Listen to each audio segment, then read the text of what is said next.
চট্টগ্রামের ঐতিহ্যবাহী জব্বারের বলি খেলায় চ্যাম্পিয়ন হয়েছেন কুমিল্লার শরীফ বলি। বন্দরনগরীর লালদিঘি মাঠে বিকেলের শতবর্ষী পুরনো জব্বারের বলি খেলার ফাইনালে তিনি হারিয়েছেন একই জেলার রাশেদ বলিকে। হাজারো মানুষ বলি খেলা উপভোগ করেন। চট্টগ্রাম থেকে নাইমুল ইসলামের প্রতিবেদন, জানাচ্ছেন খালিদ হাসান।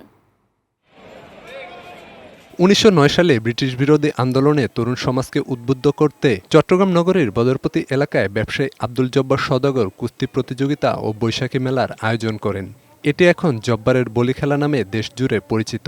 বৃহস্পতিবার ঐতিহ্যবাহী এই বলি খেলার ১৫০তম আসরের উদ্বোধন করেন চট্টগ্রাম মহানগর আওয়ামী লীগের সাধারণ সম্পাদক এবং সাবেক সিটি মেয়র আজম নাসির উদ্দিন। সারা দেশ থেকে আসা ১৫ থেকে ৬২ বছর বয়সী ৮৪ জন বলি এতে অংশ নেন। ফাইনালে ওঠেন কুমিল্লার দুই বলি বাগা শরীফ ও মোহাম্মদ রাশেদ। ১১ মিনিট লড়াইয়ের পর হার মানেন রাশেদ। চ্যাম্পিয়ন হন বাগা শরীফ বলি। খেলা শেষে বিজয়ী ও রানার আপ বলির হাতে ট্রফি তুলে দেন রাউজানের সংসদ সদস্য ABM ফজলে করিম চৌধুরী। বৈশাখের তাপদাহ উপেক্ষা করে বলি খেলা দেখতে লালদিঘি ময়দানে ভিড় করেন হাজারো মানুষ। বলি খেলা উপলক্ষে বুধবার থেকে লালদিঘি ময়দানসহ আশপাশের এলাকায় চলছে বৈশাখী মেলা। শুক্রবার পর্যন্ত চলবে এ মেলা। গ্রাম বাংলার বিভিন্ন লোকজ শিল্পের পাশাপাশি মেলায় নিত্য প্রয়োজনীয় গৃহস্থালী জিনিসপত্রের পসরা সাজিয়ে বসেছেন দোকানিরা।